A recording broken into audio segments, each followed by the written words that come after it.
भगवान के अवतारों की गिनती इसलिए नहीं की जा सकती क्योंकि हर भक्त ने अलग अलग रूप से भगवान को याद किया, हुए उसी रूप में आ गए कि नहीं। अब एक बार बताओ, नरसिंह जी को एक पत्र लिखा आया, हमें 1.25 मन की एक सिलबट्टा चाहिए, वो भी चांदी का, लोढ़ी सोने की चाहिए, 1 कुंटल सोना, 1 कुंटल चांदी, हीरे चाहिए, ये चाहिए, वो चाहिए। और उसने होलसेल में पत्र में लिख के दे दिया। अब वे ऐसे थे कि उनको खाने को जुगाड़ नहीं, सुबह खाने तो शाम का कोई ठिकाना नहीं, दुकानदार उधार नहीं देते थे क्योंकि इतना ले रखा था कि वो चुका नहीं पा रहे थे। भगवान के सामने जाके रख दी है, परमात्मा ये आज पत्र आया है, आप समझो क्या करना है क्या नहीं, मुझे तो समझ में नहीं आता है। भगवान ने उनसे कहा चिंता मत करो, तुम्हारा बात भरने की जिम्मेदारी मेरी। तो बात भरने वाले बन गए कि नहीं? तो बात भरने वाले के तो किसी भी शास्त्र में वर्णन नहीं है, लेकिन बने। और फिर वो जब बात भरने के लिए गए तो भगवान ने कहा कि तुम यहाँ से चलना, हम वहीं पार्सल कर देंगे। उन्होंने कहा ठीक है।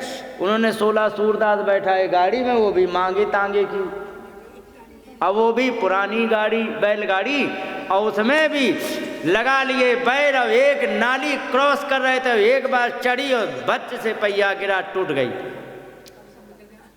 एक पहिया टूटा, सारे सूरदास उलट के एक साइड किनारे गिर गए। अब वे सब टटोले एक दूसरे के, कहाँ गए कहाँ गए कहाँ गए, कि हाँ ठीक है, और बताओ कहीं लगी कि नहीं, ठीक है।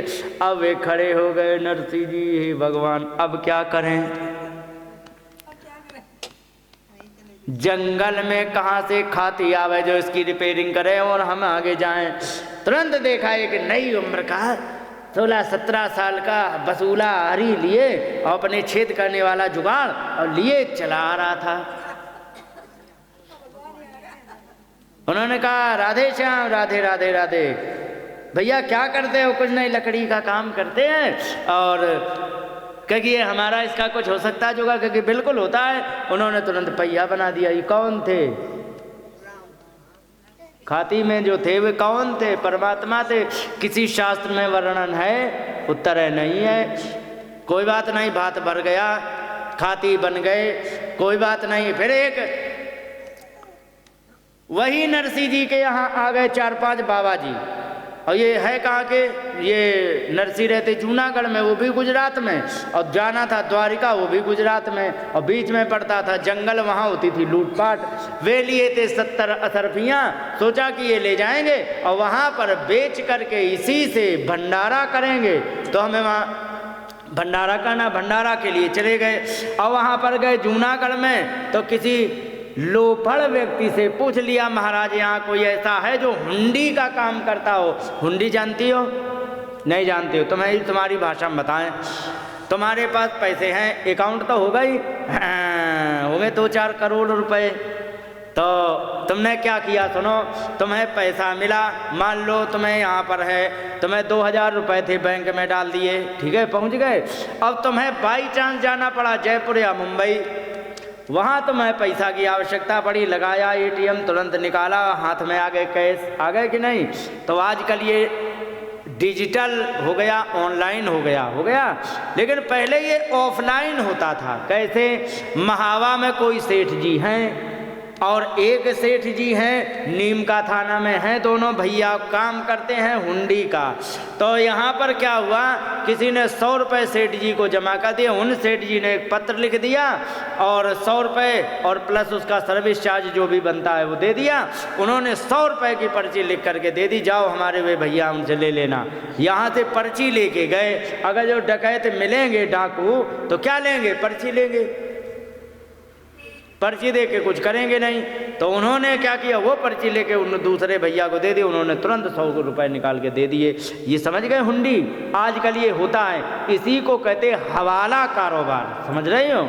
यही आज भी होता है, लेकिन अब ये इलीगल इसलिए हो गया क्योंकि ये टेररिस्ट एक्टिविटी में ही सारा पैसा इस्तेमाल होता है। क्योंकि 1 नंबर का पैसा तो अकाउंट से डाल के अकाउंट से किया जाए, लेकिन अकाउंट से अकाउंट में करेंगे तो धर लिए जाएंगे।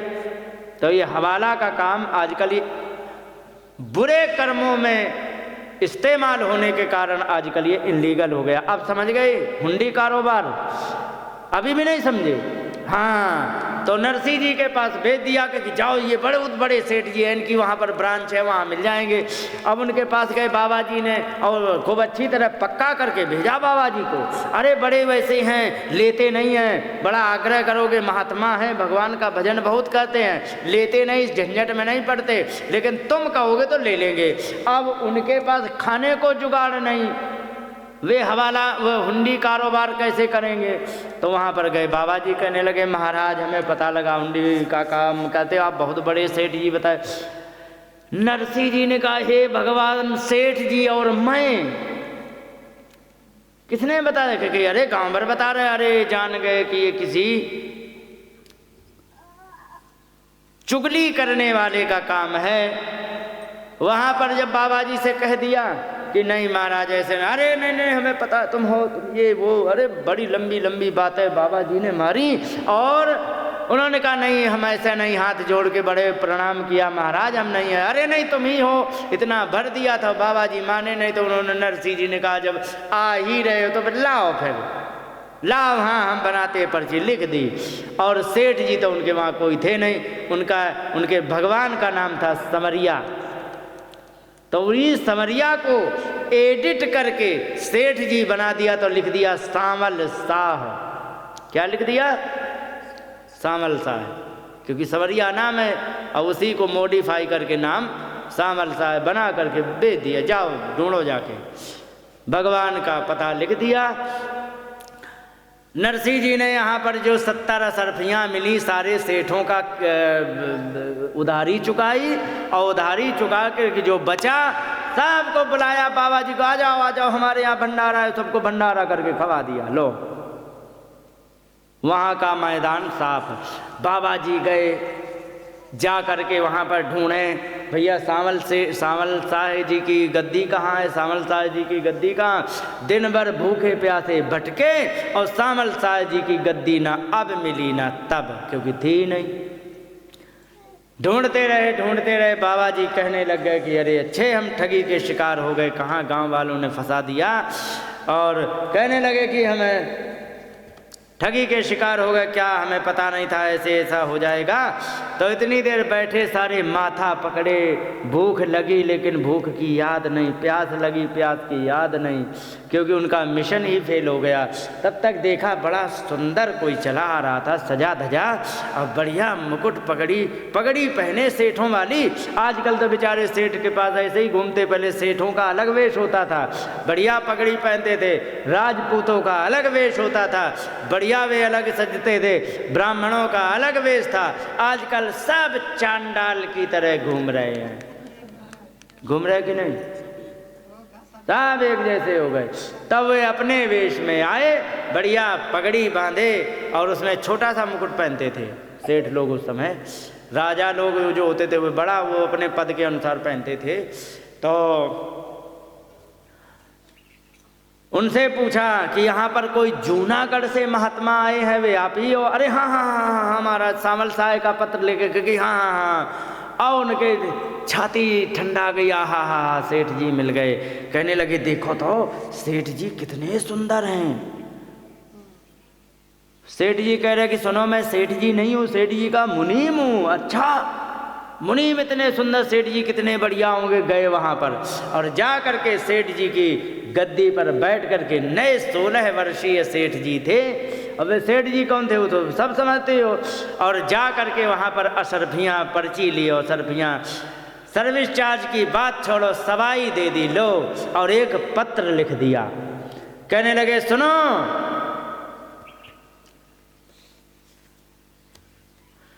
नरसी जी, आपने हमारे ऊपर बड़ी कृपा की, हमारे यहाँ सब प्रकार की राजी खुशी है, बहुत बढ़िया चल रहा है, आपके यहाँ बहुत अच्छा चल रहा होगा ऐसी हमें आशा है। लेकिन आपने अभी तक हमें सब, आप एक बात हमेशा ध्यान रखना कि हमारे खजाने में किसी भी प्रकार की कोई भी कमी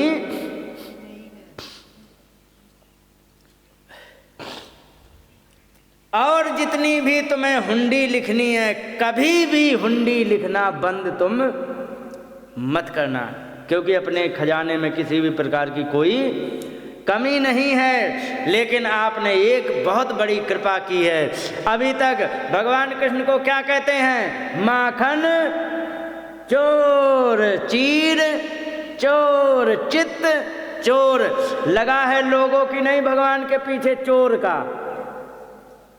भगवान ने कहा थैंक यू वेरी मच। अभी तक दुनिया हमसे चोर चोर कहती थी, आज तुमने मेरा नया नाम शाह दे करके मेरा आज सम्मान बढ़ाया है। इसके लिए बहुत बड़ी कृपा है भगत जी आपकी, लेकिन ऐसी कृपा हमेशा करते रहना। हालांकि वहाँ पर कवित्व है, लेकिन समयाभावेन मैं इतना ही कह पाऊंगा। तो कहने का मतलब ये बताओ, सामल सेठ की कथा कहाँ लिखी है? तो कहने का मतलब ये भी सेठ की कथा नहीं लिखी, लेकिन अवतार तो है ना।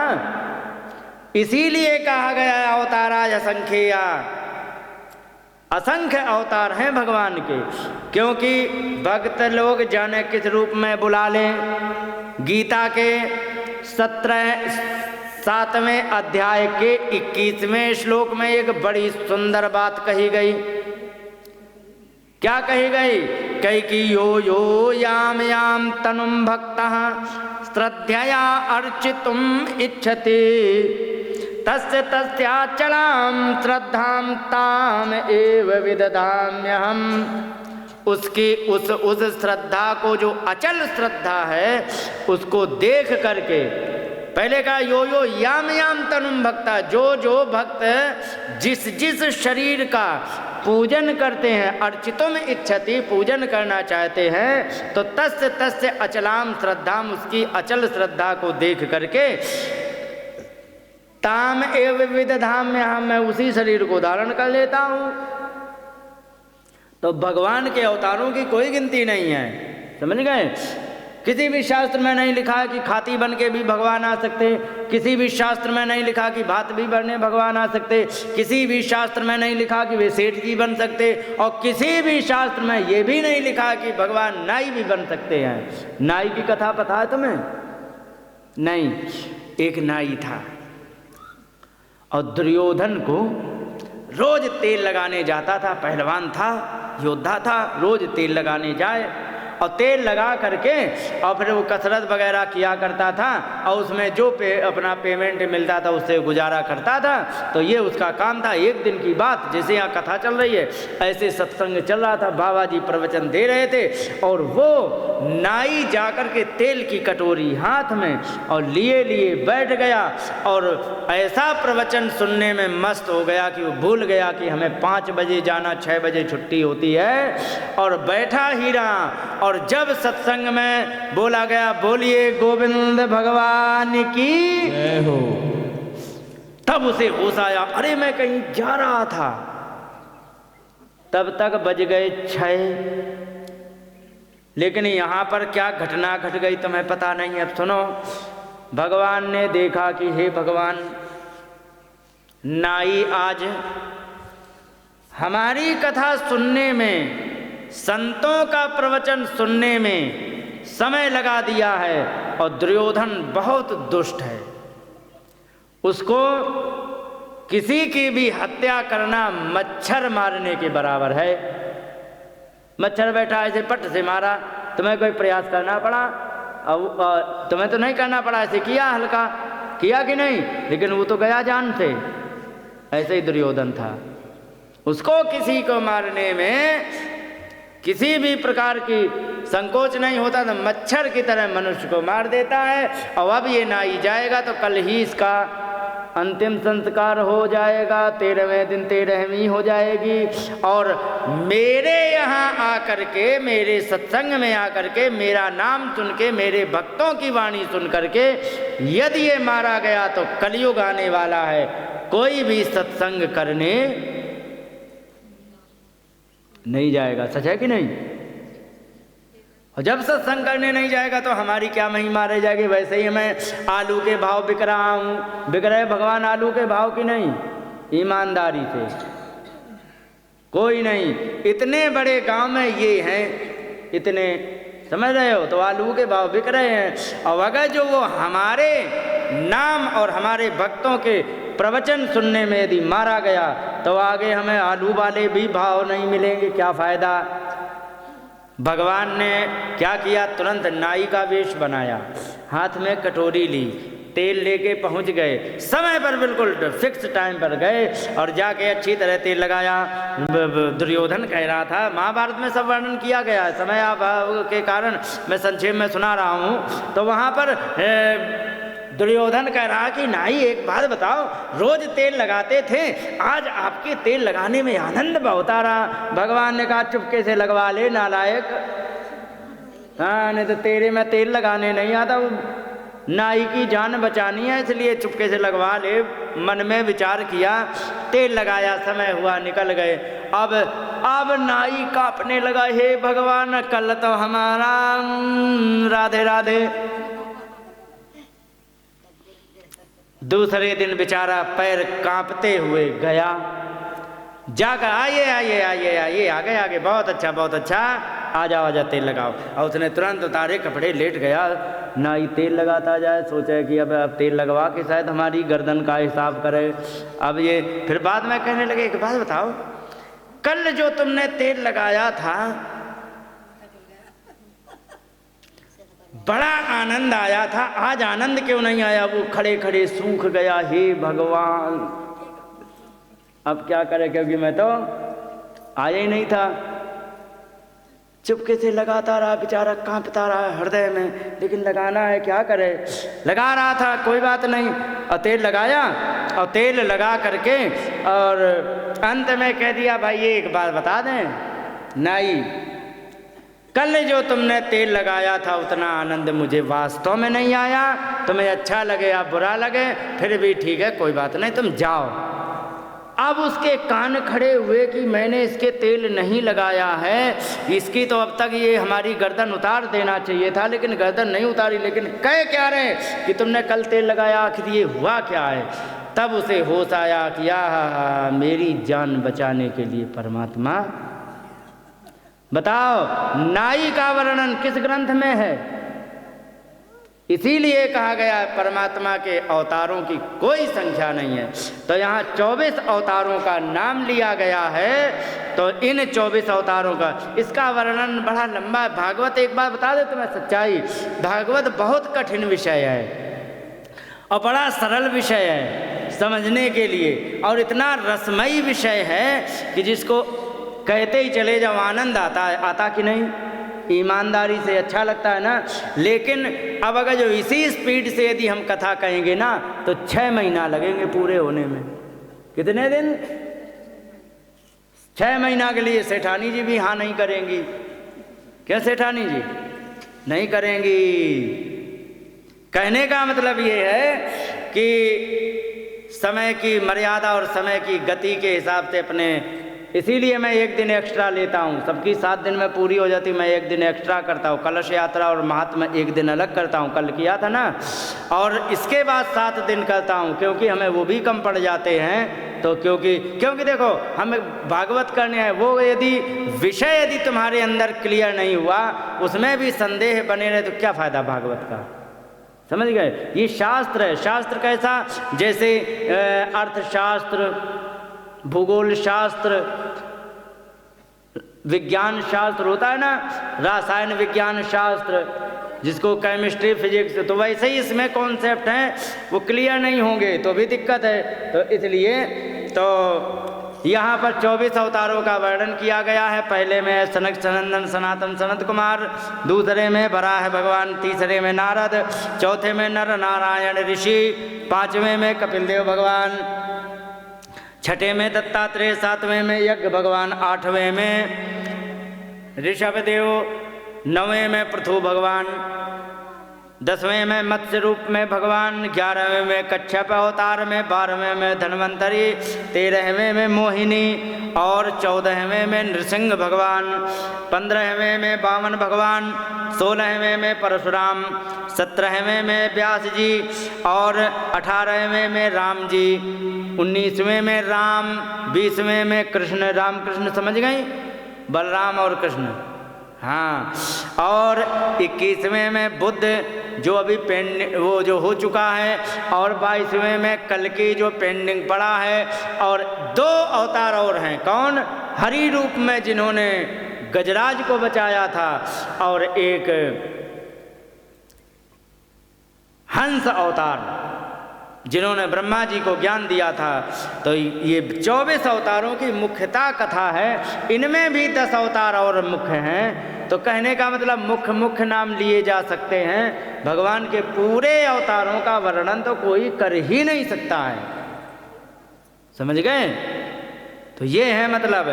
तो कहने का तात्पर्य ये है यहाँ पर कि इनके अवतारों का वर्णन कभी नहीं किया जा सकता है, और जब इनकी इच्छा जैसी होती है वैसा ये अवतार ले लेते हैं, और जब इनकी इच्छा होती है तब ये वैसा अवतार लेकर के भक्तों का कल्याण करते हैं, भक्तों की रक्षा करते हैं, ज्ञान का संरक्षण करते हैं, धर्म का संरक्षण करते हैं। बोलिए गोविंद भगवान की।